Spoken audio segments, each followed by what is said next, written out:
Hey guys, it's Pony here, and this is how I use the worst agent in the game to destroy Radiant lobbies. Here, we're attacking B-side split. A lot of people ask me when or how do I use my grab nets on attack, and I'm gonna be honest, use it for lineups on commonly held angles or for post plant when the enemies try to retake. Anyways, this lineup here hits default, so Cypher's kind of stuck.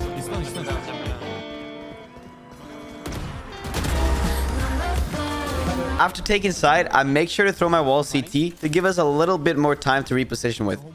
A good tip with the Deadlock ult is what I do here. If you see them use their abilities to try to retake side, you can use your ult to slow down the retake and also take some pressure off your teammates. You can also use the ult this way on the fence if they try to hard push to relieve some pressure for you and to make it easier to hold on to side. Anyways, after ulting breach, now we just need to hold the remaining push, which isn't that hard. Nice. Last heaven. Ref. Watch one tap. In heaven. One tap. Right side heaven. Nice. If you sometimes struggle to see this screen or just struggling to rank up in general, then I would highly suggest the Immortal Roadmap program. Simply having an extra set of eyes to locate mistakes is going to help you out tons. What sets them apart from other coaching programs is that they offer VCT level coaches, like Comet, who was an analyst for Ascend when they won Valorant Champions in 2021, or Screwface, who was the 6th man on EG when they won Champions in 2023. I was there. They will hand make personal drills to make up for mechanics you might be struggling with, such as aim and positioning. They also guarantee a 5-division rank up over the 8-week program, and they also have a money back guarantee. So if you aren't able to rank up 5 divisions, you will get your money back. That's very nice. So if you're hard stuck or you want to level up your sentinel maining skills, then I would 100% check them out. So if this sounds interesting to you, go sign up using my link in the description, and you got to be quick as they're only accepting 50 more students. Thank you so much to the Immortal Roadmap program for supporting me and giving me the opportunity to continue making videos for you guys. Alright, let's go back. If you're attacking A side on Lotus and you want to be really cringe, throw your wall like this on stairs. This is really good when you're taking side, as you can stop worrying about the possibility of getting backstabbed from stairs. Another good thing is that the wall also lasts close to the entire duration of the bomb, so you're chilling. Also, here you see me make a big mistake a lot of sentinel mains do if they're the ones planting the spike. If you're holding the spike and pushing towards the bomb plant, you can become tunnel visioned on solely getting the spike down. And here, I should have waited and traded my teammate who's peeking heaven instead of walking the default. So learn from my mistakes and play with your team.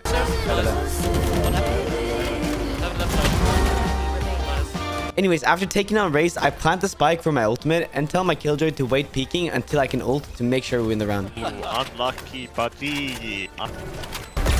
Here, we're going for an A split where my team goes top mid and with me lurking up A main to try to crunch them. Going top mid on Sunset is a really good strat for attack, as mid control is very easy to take on Sunset. And notice how I don't immediately push. I wait until my team are basically on side, as I don't want to take a fight alone against the defenders. After we have side, I wall behind me to stop lurks because Sunset is a lurker stream. Right after placing the wall, however, my team makes a big mistake by not fully pushing onto side to plant the spike. So we lose 3 people and spike top mid. So me and Sky are in quite a rough spot. Anyways, I wait a second to catch the timing on the enemy's top mid, and notice how I immediately swing back into cover after taking out Omen. I don't want to take any 1v3 or 1v2 fights. After taking out everyone top mid, Sky dies A side, so I grab Spike and run to B to try to get a safe plant down. This will give me the advantage as Jet won't know where I am on side. I could be anywhere. And here is where the sonic sensors really shine. I plant my Spike for main and place my sonic sensor on the Spike. This gives me the ability to focus on holding flank, as if he taps the Spike, that sensor activates. So I just hold flank, and since I hear him step T-spawn and I don't want to risk anything, I just ult him. Nice. My entire thing, let's go.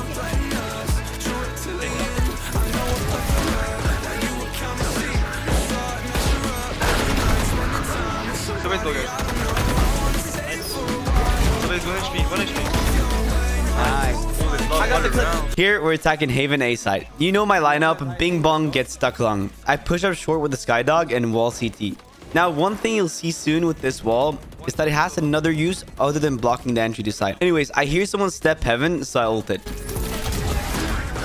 Then I place the sonic sensor. So if they try to push out the side, they'll just get stunned. After placing the sensor, I hear someone trying to break the ult heaven. So easy kill for me. And then here we go, the wall thing I talked about. It can also trap people onto side if you place it like this. So goodbye, Jet. Somebody's 1 HP, 1 HP. Nice. Here we're going for a fast push A main. A big tip is to always take note of the enemy's ultimates pre-round. For example, in this round, they have Killjoy, Yoru, and Sova ult. So our plan will likely be stopped by the Sova ult, and they will likely try to play retake with Killjoy and Yoru ult. So we keep that in the back of our head this round. After taking side, I note on my minimap that none of our teammates are close to short or wall push up short. So I throw my wall 3 as well as having the door closed. So this is basically a back wall now. Nobody can get in. Then I place my trip here under heaven, as this is by far one of the most useful trips in the game. If the enemies push heaven, it basically stuns entire heaven, and they can't really break it unless they pinpoint accuracy spray down onto the little wood board. Anyways, I see Killjoy ult and I hear someone step window, so I use this ultimate here, which basically hits all of heaven. Now, a big mistake the enemy makes here is pushing out before the Killjoy ult pops. This gives me a free kill on Astra and basically wins us the entire round.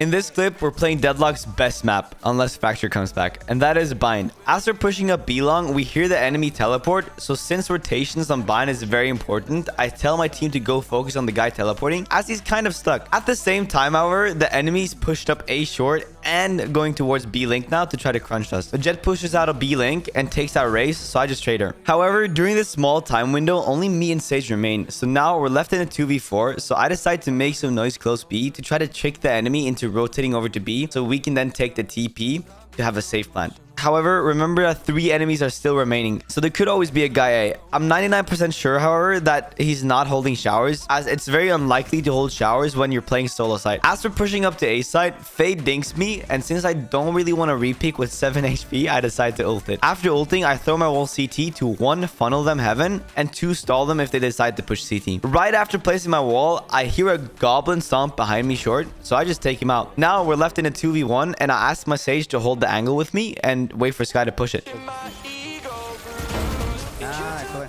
Here, we're making our way up A on split. Their Race managed to get 3 of my teammates while we were pushing up before I was able to trade them. So since we have now wasted a lot of time A, the probability that most of the enemies are close to A is extremely high. So we decide to go back to mid to see if we can catch a timing or catch an enemy off guard. As we make our way closer to vents, we hear an enemy rotate from it and go towards spawn. So this is our time to take advantage of that info and to push A. After pushing up to heaven, I wall CT like this to make the rotations even harder and to give us less enemies to worry about on site. Then I place my sonic sensors like this and plant spike. The reason for these sonic sensors are very simple. One stuns them if they push out screens, and the other stuns them if they drop from heaven close to screens as to not be in line of sight to me. I throw my granite screens just before they decide to push it to give me time to help our omen heaven without getting insta-traded by the others.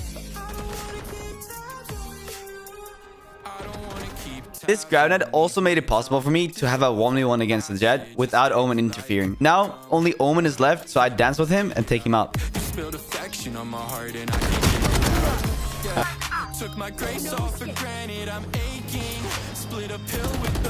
Oh shit, what?